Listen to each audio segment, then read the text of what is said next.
भाइयों और बहनों, मेरा नाम राहुल सावरकर नहीं है, मेरा नाम राहुल गांधी है। मैं सच्चाई के लिए कभी माफी नहीं मांगूंगा, मर जाऊंगा मगर माफी नहीं मांगूंगा। माननीय सदस्य, आपको समस्या है क्या? आप अगर बार बार उठोगे तो मैं बाहर निकाल दूंगा सदन से आपको। 24 मार्च 2023 को लोकसभा सेक्रेटेरिएट की तरफ से एक नोटिफिकेशन जारी होता है, जिसमें राहुल गांधी, जो कि वायनाड केरल से एक सांसद है, लोकसभा की सदस्यता से डिस्क्वालीफाई करा जाता है। डिस्क्वालीफाई करने का रीजन दिया गया है कि कन्विक्शन, राहुल गांधी सूरत की एक कोर्ट के द्वारा दोषी करार ठहराए जाते हैं और 2 साल की सजा सुनाई जाती है। संविधान के आर्टिकल 102 और section 8 of representation of people act 1951 के तहत राहुल गांधी को लोकसभा की मेंबरशिप से डिस्क्वालीफाई करा जाता है।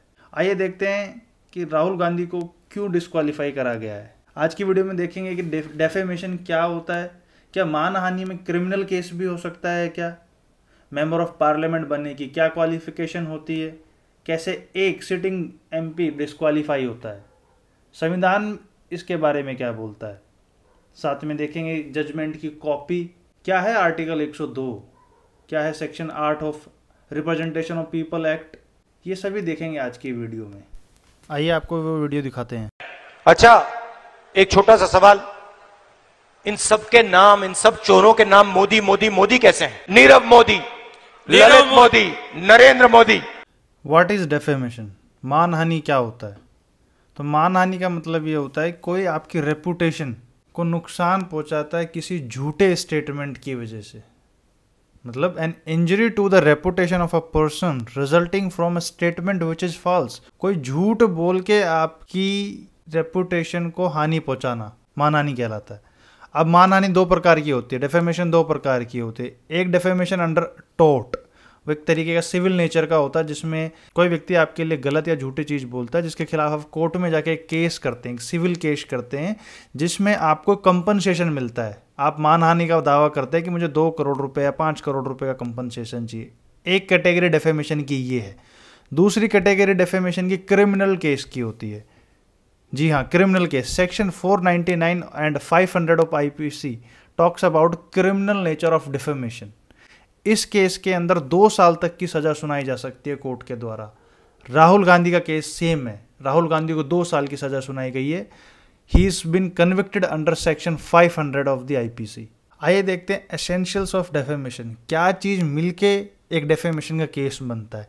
ये 3 चीज़ें हैं, अगर ये 3 चीज़ें ही किसी डेफेमेशन के केस में होगी तो ही वो केस डेफेमेशन के लायक कोर्ट में बनेगा। पहला case, the statement must be defamatory.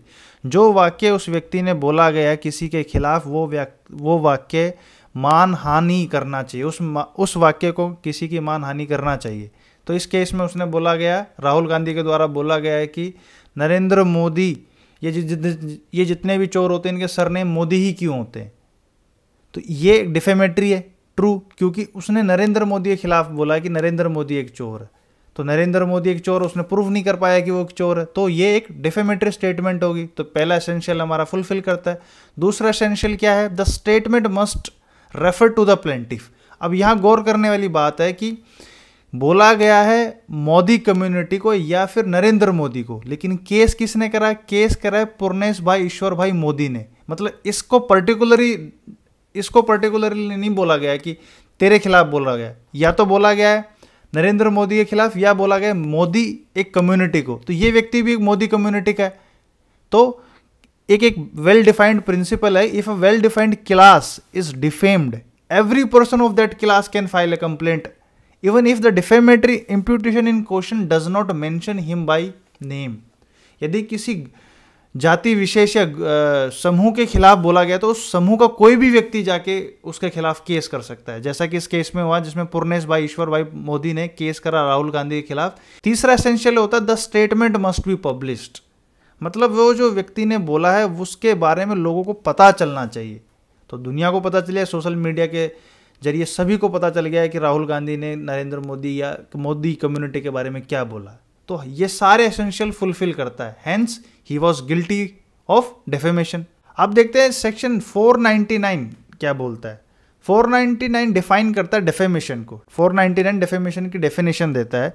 उसमें ये कहता है कि whoever, कोई भी, बाय वर्ड्स आइदर स्पोकन और इंटेंडेड टू बाय रीड, या बोल के या लिख के या किसी साइन के द्वारा या कोई इशारा करके, मेक्स और पब्लिश, बोलता है या फिर उसको प्रचार करता है, concerning any person intending to harm or knowing or having reason to believe that such imputation will harm the reputation of such person, कि उसके द्वारा जो कहा गया है वो किसी व्यक्ति की रेपुटेशन को नुकसान पहुंचाता है तो उस व्यक्ति ने डिफेमेशन करा है।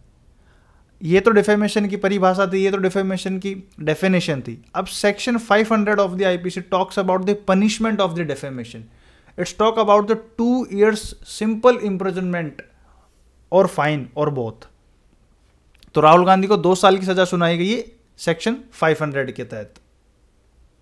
अब देखते हैं कि संविधान एक मेंबर ऑफ पार्लियामेंट की क्वालिफिकेशन के लिए क्या बनता है, क्या बोलता है, कौन मेंबर ऑफ पार्लियामेंट बन सकता है लोकसभा का।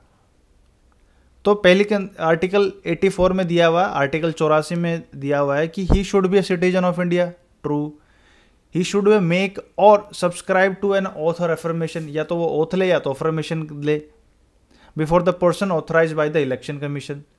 चौथी होती है कि he must not be less than 30 year in case of Rajya Sabha, और अगर उसको लोकसभा का बनना है तो उसको 25 साल की उम्र होनी चाहिए।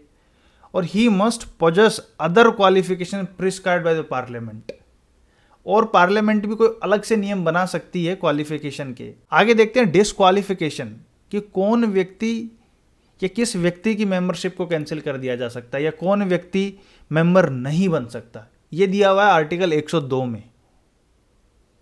अब आर्टिकल 102 में ये लिखा गया है कि कोई व्यक्ति ऑफिस ऑफ प्रॉफिट लेता हो यूनियन और स्टेट गवर्नमेंट में तो वो डिस्क्वालीफाई हो जाएगा। ऑफिस ऑफ प्रॉफिट जैसे कि वो कोई अधिकारी हो या फिर उसकी सरकारी जॉब हो या फिर वो किसी मिनिस्ट्री में काम करता हो, अदर देन मिनिस्टर और any other office which is exempted. दूसरा होता है कि अनसाउंड माइंड का हो तो भी डिस्क्वालीफाई हो जाएगा, या अनडिस्चार्ज इन सोल भगोड़ा हो तो भी डिस्क्वालीफाई हो जाएगा, या फिर भारत की नागरिकता उसने त्याग दी हो तो भी डिस्क्वालीफाई हो जाएगा, या फिर ऐसा कोई और लॉ जो पार्लियामेंट ने बना रखा हो डिस्क्वालीफाई करने का।